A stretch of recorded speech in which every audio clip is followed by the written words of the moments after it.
What you are listening to now is the Central Indiana Sports Report podcast number 313.1, our latest Pacers report with Mike Rich, our free agency day one review, aka a farewell to Myles Turner. Mike and I were joined by our NBA guy, John Robertson, Codey Emerson of the Greencastle banner graphic, and Michelle Garmon of the Tipton Tribune and Elwood call leader. And Michelle and Codey were definitely on different sides of the debate. It was a great discussion. Enjoy. This is for you, Indiana.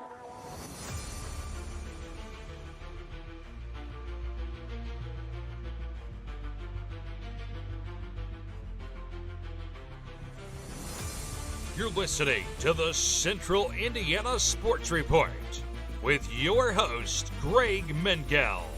Welcome, Pacers fans, to the Central Indiana Sports Report with Mike Rich. Here, of course, with Mike Rich, joining me on the Riverside app to talk about Mr. Myles Turner moving from the Indiana Pacers after 10 years to the Milwaukee Bucks. And I'm just going to say, Mike, thoughts? I'll try to keep it clean, but Milwaukee. I mean, within the division's just awful. I wouldn't have cared if he would have went anywhere else. I mean, we knew that there was a high likelihood Turner played his last game against OKC in Game 7, but to go within the division like that's just, it's straight up betrayal. I mean, that's like Craig Counsell going to the damn Cubs. I mean, come on. I mean, he was a lifetime Pacer his entire professional career. Gosh, just go anywhere. I would rather have seen him go to LA and play with the damn Lakers than Milwaukee. And you know what hurts more than Myles Turner going to Milwaukee's James Johnson's gone too. So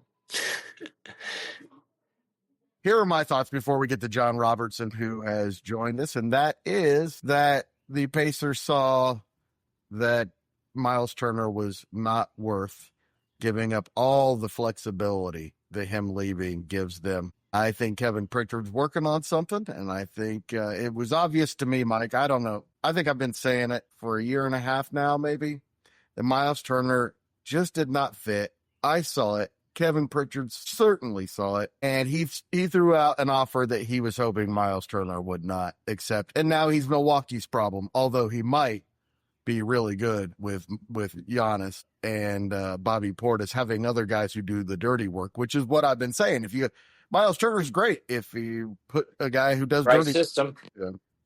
The Bucks may be a better system for him. He may open up the middle for Giannis a little bit, but he's not going to rebound. He's not going to play dirt. He's not going to play much defense. He's still going to play, half court, between the 3-point lines. And, he's going to be, hopefully his system's better for him. I wish him the best. I loved what he did for Indiana. I loved his loyalty.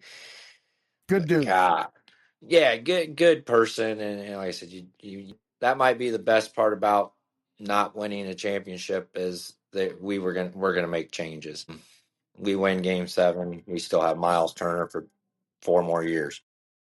I would have taken it. I would have loved Myles Turner on the championship team. That would have been fantastic.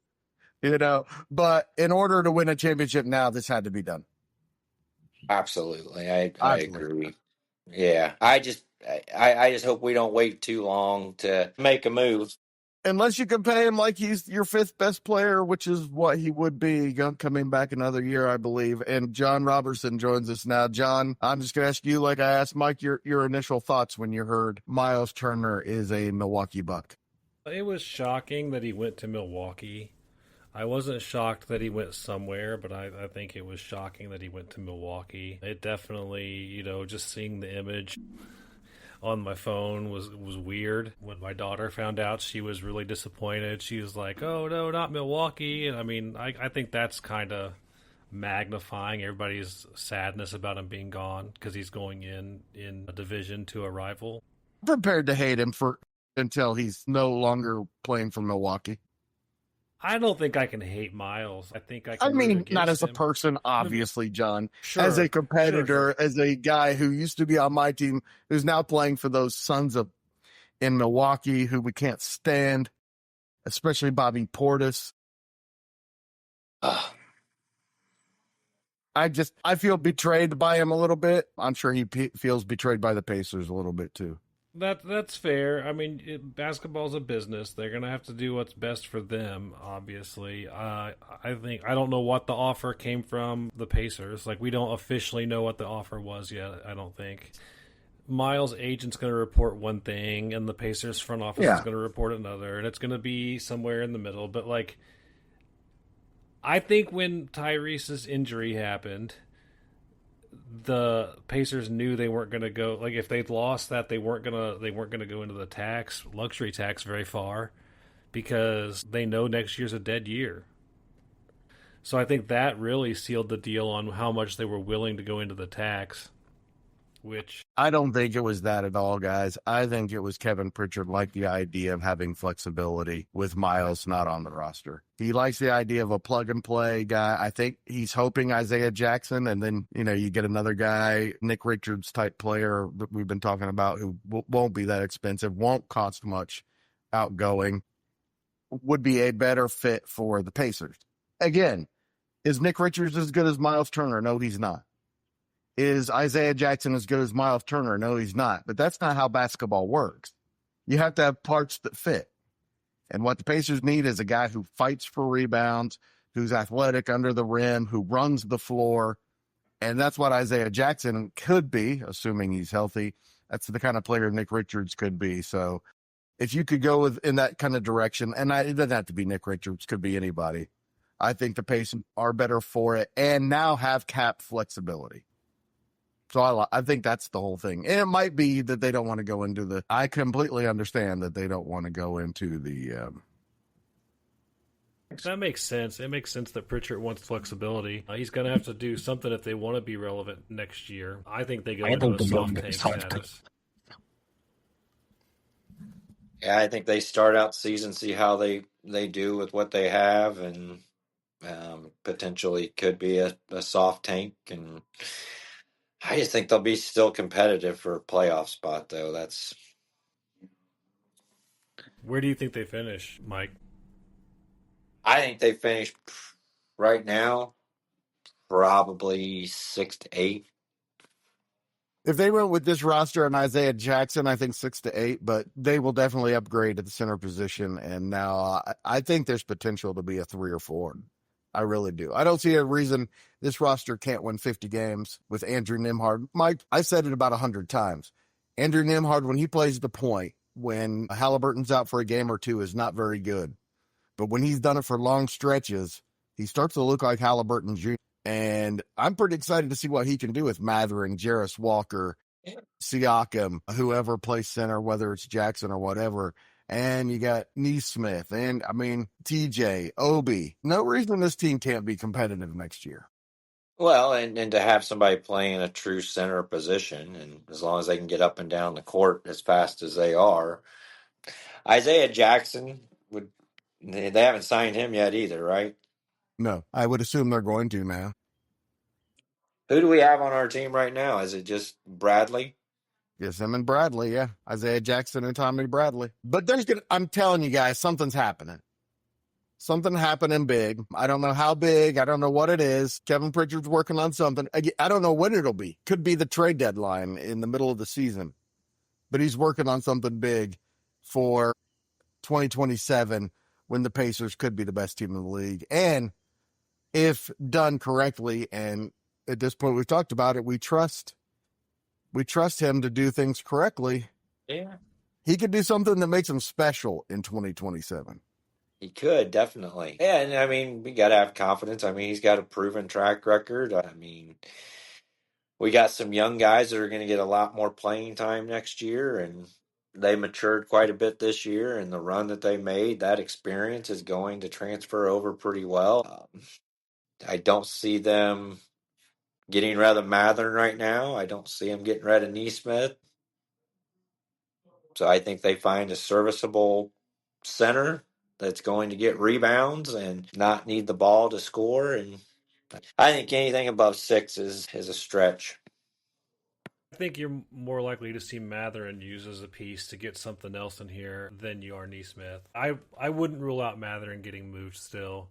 I don't necessarily want to see him gone, but I'm saying I want to do see what he think can do this year in a different kind of system with Nembhard rather than Halliburton. One thing that Nembhard's really good at is lobs, like really, really good when he's running the point. And so that makes Isaiah Jackson, Matherin, and Jarris Walker going to be extra important next year because that'll be the type of offense that'll run him. I always Pick him- like. I know pick this him- is terrible, but I forget that Jarris Walker's a piece.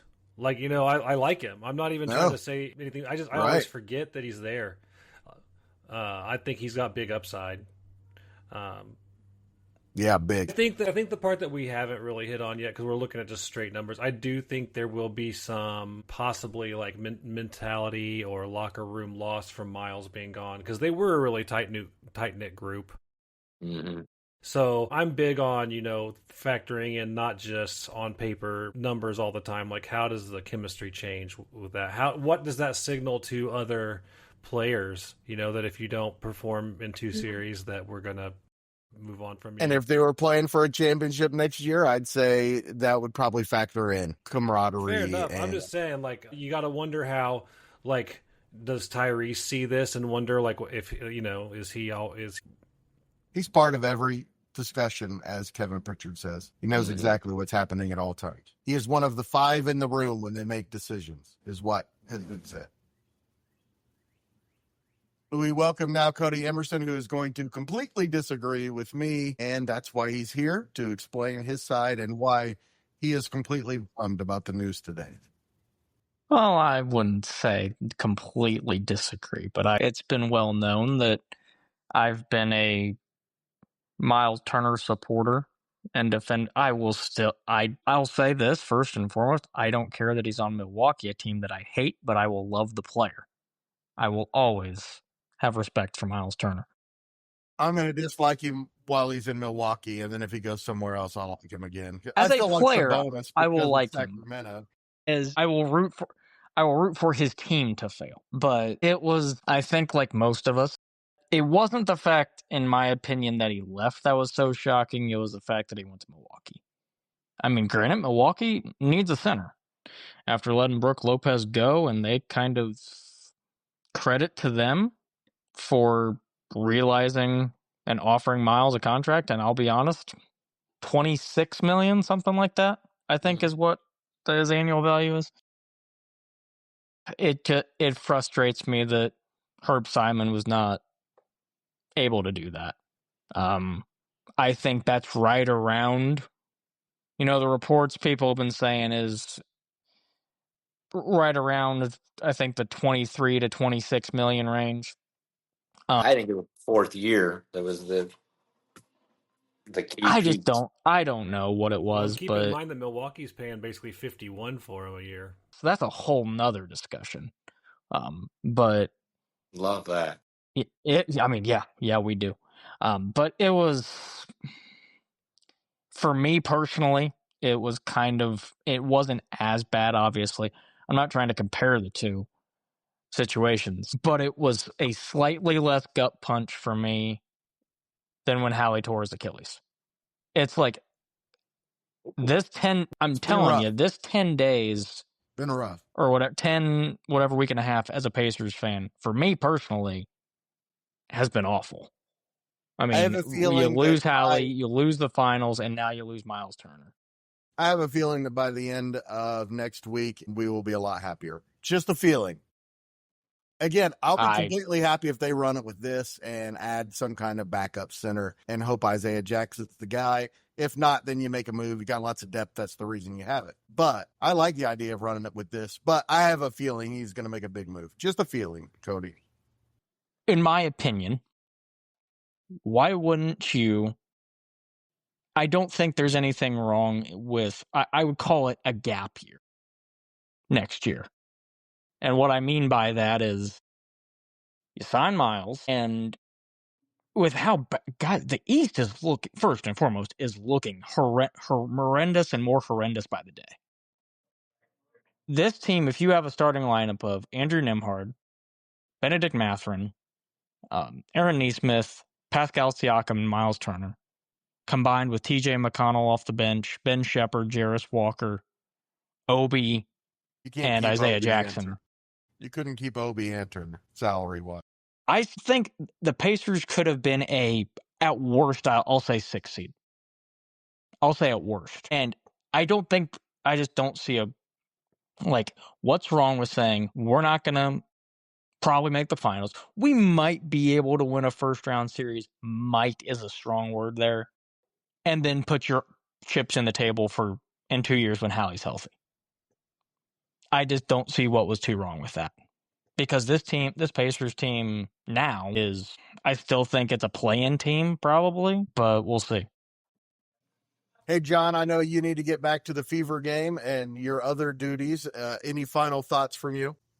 I think that it's surprising he went to the Bucks. I like Myles, and I think we could have made it work. I wish they could have found the number that made it work in Indiana. But I think that we couldn't afford to spend too much on him. I really think that they couldn't find a number that fit both people or both groups. I again like Myles, but I'm also not willing to invest super much. So I think we'll just have to see how it all shakes out. I mean, I've kind of reserved myself to next year as kind of a whatever year anyway. I know that we're thinking they got a shot to make the playoffs, maybe be a second round exit, but I'm not super excited about 26, 27. Like I said, I like Myles too. I bought his jersey. I love Myles. I'm not a Myles hater. I don't think they could go too deep on him, knowing that they're going to have big roster moves to make it the following year too. They've got I can manage my own checkbook. When we start thinking 3-4 years ahead for players and stuff, that's somebody else has to do all that. So I'm just going. But this gives them flexibility. Is exactly why Pritchard. It's why I think Pritchard allowed it. Otherwise, you do a sign and trade, and Myles gets more money, and everybody's happy. I think he likes the idea of the cap flexibility. The one thing I forgot to mention earlier that I was thinking is there are rumors that Giannis isn't happy about letting Dame go. Oh, yeah. So even picking up Myles, if they lose Giannis after all, that's going to shake things up and change it completely too. Yeah. I think Milwaukee's a mess. I don't think that team's going to be any good. Milwaukee's a dumpster fire. That would make me feel super good if Giannis went somewhere else. I don't care where he went, but if he went somewhere else and left team. Myles in Milwaukee. Well, there's no how about us? Why not? I'd love it. I understand why Milwaukee did it. Dame's won that contract for his age and coming off that injury. I mean, granted, I know they gave him that contract before he got hurt, but I don't blame Milwaukee for doing it. I mean, Dame, that Achilles injury is going to, especially since he's a little older, is going to take some time, I think. And Milwaukee wasn't going anywhere, in my opinion, anyway. Yeah, and they're a dumpster fire right now. They're starting Gary Trent and the other one that killed the Pacers in one of those games. And because we know her and we've heard her opinion in the past, we know how Michelle Garmon's going to feel about that. And it's going to be differently than Codey Emerson, which is why we wanted to have them all. We wanted to have everybody on here for a friendly debate. Michelle, your thoughts on Myles Turner being a Milwaukee Buck? I do wish Myles the best. He was great for the city of Indianapolis. I haven't got to read the whole thing yet, but I saw an article where people think that that deal was a bad deal for Milwaukee because it's hamstrung them, for 2 or 3 years down the road. And I think that's what it was with the Pacers. With Halliburton not being in play next year, knowing that possibly you're going to be looking to re-sign Mathurin to a big deal, and you have that youth, I think the Pacers just have an idea of where they want their money, and I believe Kevin Pritchard has an idea of who he wants his big man to be. And it might not be who's the big man next year, but he might have an idea of what he wants to do for when Halliburton comes back in 2 years with this young group to make it go forward. And probably going to be somebody young. And my biggest beef with Myles was he played defense with his hands. Yes, he could block shots at the rim, but he was a so-so defender. There was too many times his hands were down on his sides. Yep. As You know, Caitlin he Cooper was a said today, terrible for his Michelle, size. He was a terrible rebounder. He had a lot of it was I don't think he had strong hands off the glass, snaring things off the glass. He bobbled a lot of rebounds. Yes, he had a couple big dunks in the playoffs, but just a couple. I mean, if he was still athletic and able to do all that, you would have seen more. And I think this, he had a chance. He's the man. He was the 10-year vet. He had a chance. They needed him. They needed him to come up big in the NBA Finals, and he could not do it.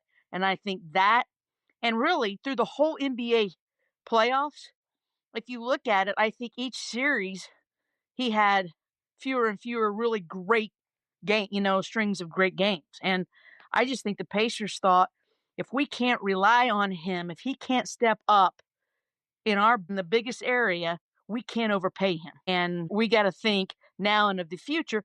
And because with Boston being down and the way the things are in the East, the Indiana Pacers are a playoff contender next year. absolutely. Without Halliburton and even without Myles Turner, I really believe that if they get a couple athletic guys that can rebound, they're going to be a playoff contender. And Pritchard, he's got something in play. He's got something in mind. I really believe it. I do think, though, when Halliburton went down, I agree. He thought as soon as Halliburton's Achilles snapped, there went Myles' future in Indianapolis. And I do think that is something to do with it because no one wants to. I mean, you get good teams right now sliding, getting away. They don't want to be on that second apron for a while, or they've been there and they don't want to stay there. That second apron is not a fun place to be, and especially for a year. Yes, they're playoff contenders next year, but they're not NBA title contenders next year. I don't believe it, but I do believe they can be again in 2 years. Almost nothing they do, including if they somehow traded for Giannis, would probably not make them champions next year. But 2 years from now, if everything goes right, and you throw Matherin out there, and you throw Walker out there, and you find out what they got, and by 27, now we're talking. It's something I always say with when you choose to let, and this goes for any sport, when you decide to let a notable player walk is, okay, who are you going to bring in? And my opinion could change. I mean, in the moment, in the present, the Pacers were winning with Myles Turner. Myles Turner was a reason they got to the finals. I will defend that till the day I die.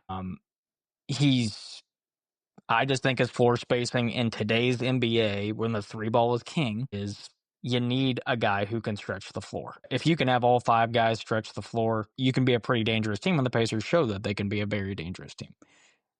But it's who do you bring in?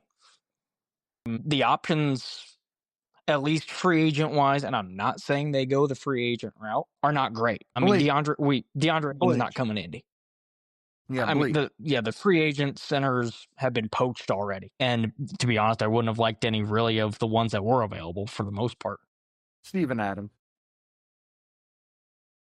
I wouldn't have liked Steven Adams, but that's neither here nor there. Then the trade market, the Nick Richards, I mean, I know you're high on him, Greg. I'm not. But I like that, Cody.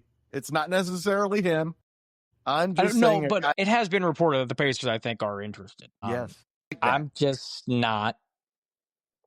I just don't see anyone out there right now that would satisfy me. And that, I mean, I drive a hard bargain because I'm a Myles Turner fan.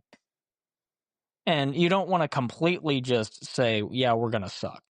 I honestly think with the roster the way it is now, could be a 5 seed if everything went right.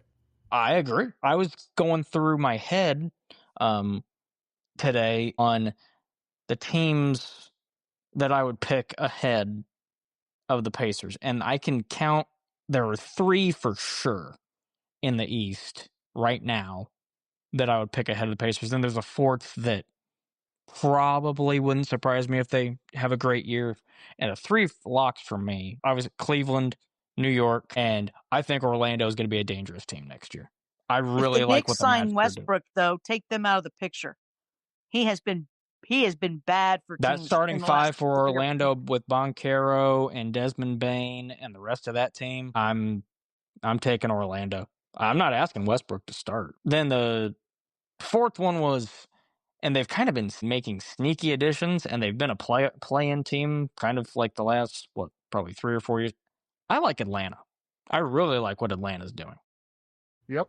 Mike, Rich, and I have been talking about that since last season. Take away Trae Young, and I really like him. That ain't going to happen with Atlanta, but those are he's kind of the so ball four. dominant. And again, I think I said it about. Yeah, I get somebody I said about the other night.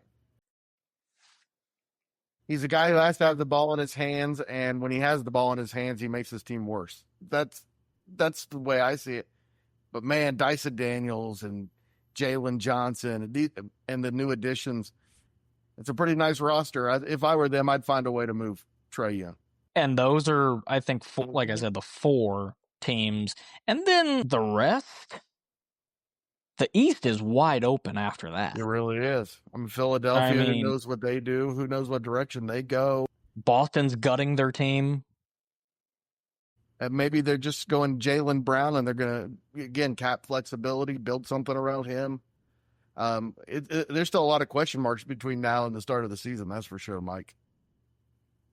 Yeah, I agree. I think there's a lot of question marks, and it's, day and a half, 2 days into free agency, and a lot can happen before the beginning of next season. And I think the Pacers are all right. The more we talk, the more confident I feel. I mean, if they get a serviceable center that does what a center should do, they're going to compete in the East. And I think, the experience that they have, the core of the team is still going to be there. I mean, Halliburton's still going to be in that locker room, and we got a lot of good players. We got a lot of good young players as well. And again, Pritchard is probably one of the best in the business, and we have to trust him and believe that he's going to make a move before the beginning of the season to put us in a good spot. I think we're financially in a place where we can actually make moves, and we're not going to be one of the few teams that could do that.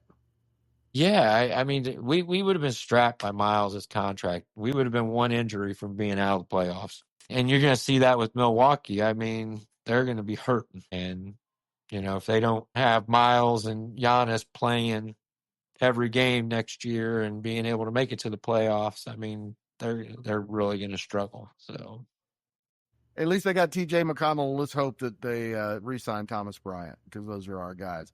And I think they're going to have to. Mike and I are going to be on Johnny Furphy watch over the next few weeks. Yeah. Put on some pounds, Johnny.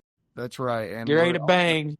Also, guys, Michelle, Cody, thank you so much. Can't wait to see what Jarris Walker and Benedict Mathurin have to offer next year, if they're Pacers. It's a big year for Jarris Walker. Big. It's a big opportunity, first and foremost. I've been a fan of his for his. He's one of those players where it's like his relief looks pretty funky, but by God, does it go in most of the time. And he's a long, athletic forward who I'm really excited to see. And I hope the Pacers kind of play him more, because you're reaching a point. Yeah. He would have played more in the playoffs this year if he wouldn't have been injured. Mathurin was raw last year, and I mean, he didn't get this was his first playoff experience this year. And I mean, he made a big leap this year. He makes another leap like he did between last year and this year. If he does the same thing next year and he continues to develop and he gets rid of those sticky hands, I mean, he could be a very dangerous player. Even his sticky hands might be valuable next year. So to slow things down a little bit. It's going to be a different kind of offense where it's more of a half-court offense, I would assume. Nimhard's more of a pick-and-roll type, pass off of a scheme, than Halliburton's more of a kind of read things as it goes. And I think Mathurin, Walker, Obi Toppin, Isaiah Jackson, they're going to be so great with Nimhard running the point and the lobs and the back doors. And it could be a lot of fun to watch. Thanks so much, guys. Appreciate your time. Cannot wait for next season. Can't wait for this summer league coming up real soon. And we'll be talking about that too. Thanks, guys.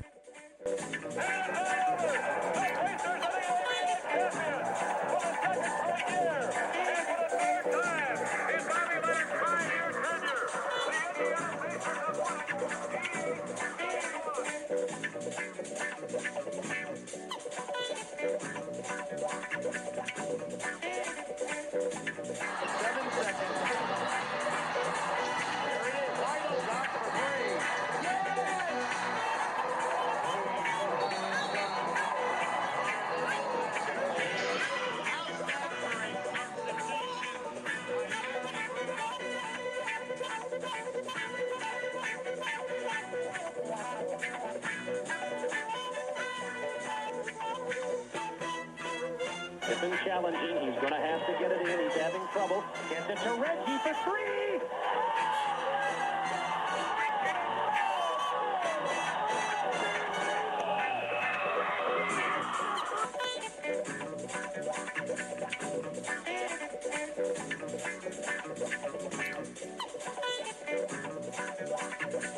Throws it to Ewing. Ewing surrounded. 2 seconds to shoot. He tries. He shoots. He missed. He missed. He missed. We went the field, baby. Ding dong. The witch is dead. And we're going to Disney World.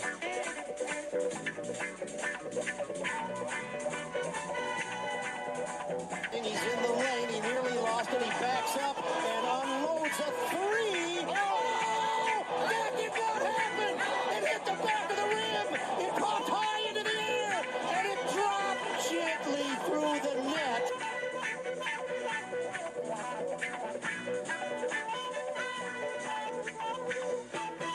In 49 states, it's just basketball, but this is Indiana.